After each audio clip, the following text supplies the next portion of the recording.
Good morning అమ్మా. Good morning Madhu. Hi friends, good morning. చాలా బాగుందమ్మా. సూపర్గా ఉంది ముగ్గు అయితే. అదే మధు, గుడ్ మార్నింగ్ వీడియోలో కనబడట్లేదు ఏంటని అడుగుతున్నారు కదా, ఎందుకు కనబడట్లేదు అన్నది నిన్న చెప్పాను.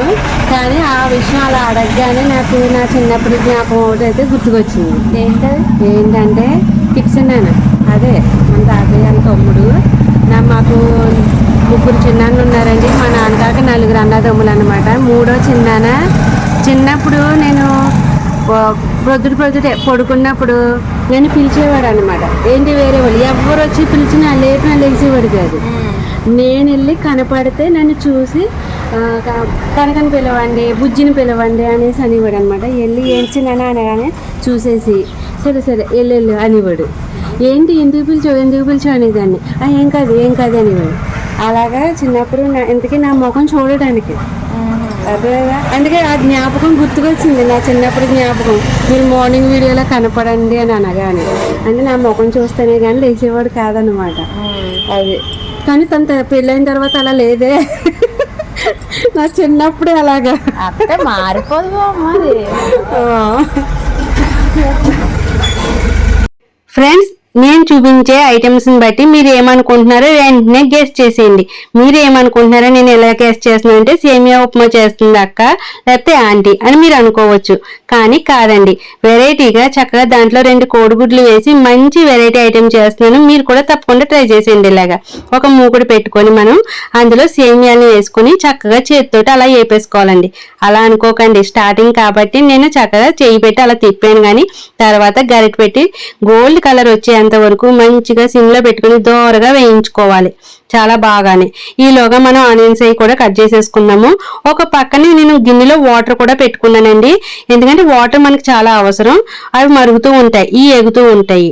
నేను సన్నగా ఉల్లిపాయలని మంచిగా సన్నగా కట్ చేసుకున్నాను. క్యారెట్ని, అల్లము అన్ని సన్నగా పొడవుగా కట్ చేసేసుకున్నాను. ఎల్లుల్లిపాయ కూడా తీసుకున్నానండి. ఆయిల్లో ఆల్రెడీ కొంతమంది ఒలిచి పెట్టుకున్నవి ఉంచుకున్నాను. అవే తీసుకొని చిన్న చిన్న పీసెస్ కింద కట్ చేసుకున్నాను. కొత్తిమీర కూడా కట్ చేసేసుకున్నాను. ఈలోగా మనకి వాటర్ అయితే చక్కగా కాగిపోయినాయి. అందులో మనం తగినంత కొంచెం సాల్ట్, కొంచెం ఆయిల్ కూడా వేసుకొని మనం వేపుకునే సేమియాల్ని అందులో వేసేసుకోవాలి. అవి ఉడుకుతూ ఉంటాయి. అవి ఉడికే లోపల మనం మళ్ళీ అదే పాత్రలో కొంచెం ఆయిల్ వేసుకొని ఆ 2 కోడిగుడ్లని ఒక గిన్నెలో వేసుకొని ఉప్పు కారం అలాంటివి ఏమి వేయకుండా మంచిగా బీట్ చేసేసి మనం ఆమ్లెట్ కింద వేసేసుకుందాం. అవి మంచిగా ఏగాలండి. అలాగా ముక్కలు అవ్వకుండా మనం ఆమ్లెట్ కింద వేసుకోవాలి. ఈలోగా ఇక్కడికి మనకి సేమియాలు అయితే ఉడికిపోయినాయి. ఒక జల్లెల్లో అలాగా వేసుకొని వడకెట్టేసుకుందాం. వేడి దాని మీద కొంచెం ఆయిల్ వేసుకొని అలా కలుపుకుంటే మనకి సేమియా అన్నది అతుక్కోకుండా వస్తుంది అనమాట. ఆయిల్ కంపల్సరీ అలా వేసుకోండి. మనకి ఇక్కడ ఆమ్లెట్ అయితే ఇప్పుడు ఆమ్లెట్ మంచిగా వచ్చేసింది కదా, దాన్ని ముక్క చెక్కల కింద చేసేయాలి. అలాగా మనకి చిన్న చిన్న పీసెస్ కావాలో పెద్ద పీసెస్ కావాలో అలాగా. మళ్ళీ అదే పాత్రలో మనం ఆయిల్ వేసుకొని మనం కట్ చేసుకున్న అల్లం ముక్కలు, ఎల్లుల్లి కూడా కొంచెం వేసుకొని వేయించుకొని, క్యారెట్ కూడా వేసుకొని వేయించుకొని 1 నిమిషం పాటు, తర్వాత ఆనియన్స్, పచ్చిమిర్చి, కలిమాకు కూడా వేసుకొని దాని మీద కొంచెం సాల్ట్ జల్లేసి మగ్గించేసుకుందాం. సాల్ట్ వేయటం వల్ల త్వరగా మగ్గిపోతాయి అనమాట. లైట్ గోల్డ్ కలర్ వచ్చేంత వరకు ఫ్రై చేసేసుకోవాలి. అలాగా వెజిటేబుల్స్ నట్లని మీకు కావాలంటే ఇంకా వేరే వెజిటేబుల్స్ కూడా వేసుకోవచ్చు. చాలా మంచిది వెజిటేబుల్స్ తినడం వల్ల. మనం సేమియాని వెజిటేబుల్స్ వేసేసుకొని చూసారా ముద్దగా వచ్చింది అనుకోవచ్చు, కానీ ముద్దగా రాలేదండి, చాలా పొడిలాడుతూ మంచిగా వచ్చింది. ఇప్పుడు అందులో మనం చక్కగా కారం, మనకు కావాల్సిన స్పైసెస్ అన్ని వేసుకోవచ్చు. వెజిటేబుల్ మసాలా వేసుకోవచ్చు, గరం మసాలా పౌడర్ వేసుకోవచ్చు, చాట్ మసాలా వేసుకోవచ్చు, ఏదైనా వేసుకోవచ్చు. మీరు కావాల్సిన స్పైసెస్ ఎంత తినగలుగుతారో అంతా వేసుకోండి. నేనైతే లైట్గా వేసుకున్నాను. ఇప్పుడు అందులో ఎగ్ కూడా వేసేసి ఒక 5 మినిట్స్ మంచిగా అలా ఫ్రై చేసేసి పైన కొత్తిమీర చల్లేసాను. సూపర్గా వచ్చేసిందండి ఫ్రైడ్ ఎగ్ సేమియా. ఎంత బాగా రెడీ అయిపోయిందో మీరు కూడా తప్పకుండా ట్రై చేసేయండి. కొంచెం సాస్ వేసుకొని దాన్ని అలా తింటూ ఉంటే ఏముందో తెలుసండి, అద్దరిపోయింది. ఇంకా సాస్ వేసుకొని తింటే సూపర్గా ఉంటుంది. ఇలాగా ఒక్కసారి ఈ విధంగా ట్రై చేయండి. నేను చేసిన విధంగా చాలా చాలా బాగా తినచ్చు, సూపర్ టేస్ట్ ఉంటుంది. ఇప్పుడు ఇది అయితే మా వారికి ఇస్తాను, ఎలా ఉందో చెప్తారు. ఏండి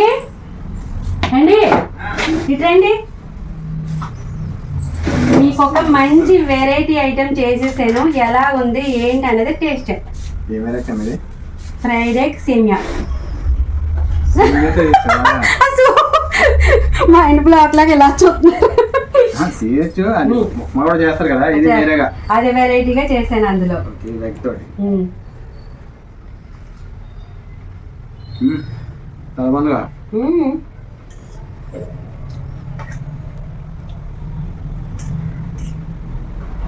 పచ్చిమిర్చి కూడా తినేస్తున్నారా?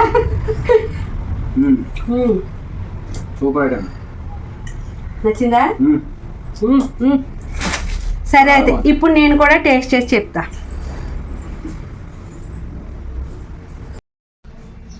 ఇప్పుడు ఎలా ఉందో టేస్ట్ చేసి చెప్తానండి.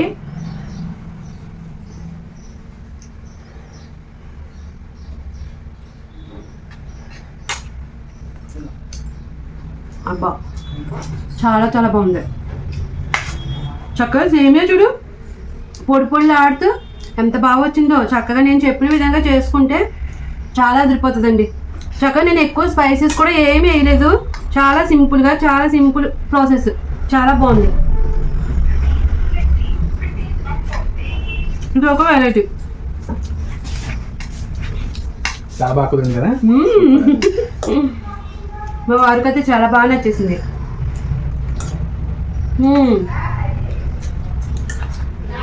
సాసెస్ తింటుంటే అది వేరే టేస్ట్. ఇక్కడ చాలా బాగుందండి. సూపర్ ఉంది. క్యారెట్లు, ఎగ్ అదిరిపోయింది అబ్బా. హాయ్ ఫ్రెండ్స్, ఇవేంటో ఇప్పుడు మా అబ్బాయి చెప్తాడండి. ఇదేంటి Sai? Chicken curry. Chicken curry. ఇది వెజిటేబుల్ కర్రీ, కాలీఫ్లవర్, క్యారెట్, టమాటా, ఆనియన్స్ వేసి కర్రీ చేసుకున్నాడండి. చపాతి. వాడు డైటింగ్ ఫుడ్ అనమాట.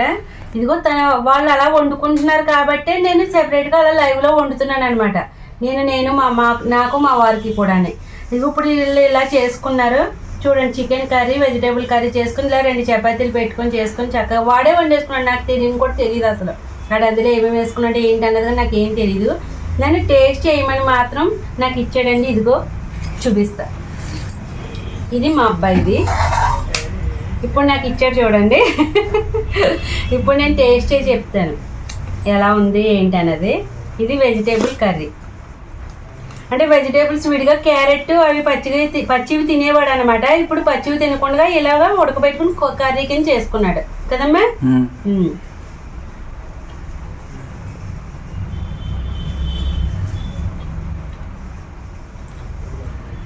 బాగుంది. ఆయిల్ వేస్తున్నావు సాయి? అసలు చుక్క ఆయిల్ కూడా వేయకుండా చేసుకుంటున్నాడు అంటే నాకు అస్సలు తెలీదు. చూడండి ఎంత బాగా చేసుకున్నాడో. బాగుంది వెజిటేబుల్ కర్రీ. ఇలా ప్రోటీన్ అయి తింటే మంచిదని చెప్పేసి చికెన్ కర్రీ అలాగా ఇదిగో చూడండి.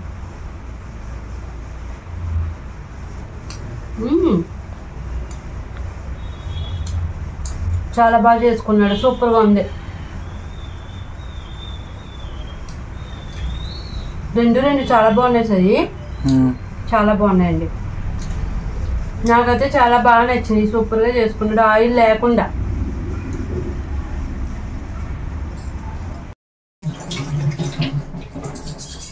హాయ్ ఫ్రెండ్స్, రేపు పొద్దుట హనుమాన్ జయంతి అని గుర్తు చేశారండి లైవ్లో. నాకు అస్సలు గుర్తులేదు. ఇంకా లైవ్ అయిపోగానే నేను ఏం చేశానంటే మొత్తం సామాను అన్నీ క్లీన్ చేసేసి కడిగేసి ఇదిగో చూడండి ఇవన్నీ కూడా ఈ వంట రూమ్ ఏం చేస్తానంటే ఎప్పుడు కూడా నేను ఇలా ఇంకా వేరే వాటికి వెళ్ళే దారి ఉంటుంది కానీ దీనికైతే వెళ్ళే దారి ఉంటుంది. వాటర్ ఇలా సింక్లోకి ఇక్కడ కడిగేస్తాను అనమాట. ఈ ఒక్క రూమ్ ఇలా కడుగుతాను. ఇదైతే ఇలా కడిగేసానండి. ఉక్కుపోతున్నాను. ఇదిగో చూసారా చెమట్లు ఇవన్నీ. ఇంకా రూమ్లో ఎండ వల్ల, లేకపోతే ఇలా ఇంత ప్రాబ్లం అయితే ఉండదు ఎండ వల్ల. ఇక్కడికి వంట రూమ్ అయితే క్లీన్ అయిపోయింది. సగం పని అయిపోయినట్టండి. ఇది క్లీన్ అయిపోతే హాయిగా కూడా నిద్ర పడుతుంది వంట రూమ్ కనుక నీట్గా ఉంటే. ఇంకా రేపు పొద్దుట బయట అయ్యి కడిగేసి ఇంకా రూమ్లు కూడా తడిపెట్టి పెట్టేస్తాను. లేదంటే ఇప్పుడు పెట్టేయచ్చు. ఇంకా మీరు అయితే రేపు పొద్దుట హనుమాన్ జయంతికి మీరు కూడా క్లీన్ చేసేసుకున్నారా లేదా అన్నది కమెంట్ చేసేయండి. రేపు పొద్దుట ఎవరికైనా తెలియకపోతే రేపు పొద్దుట హనుమాన్ జయంతి అంటండి. తప్పకుండా అందరూ గుడికి వెళ్తే చాలా మంచిది కదా. అందరూ కూడా గుడికి వెళ్ళడానికి ట్రై చేయండి. సరేనా ఫ్రెండ్స్? మీకు మీ నైట్ డిన్నర్లోకి ఏం వండుకున్నారు తప్పకుండా కమెంట్ చేసేయండి. మీకు మీ ఫ్యామిలీ అందరికీ కూడా గుడ్ నైట్ ఫ్రెండ్స్.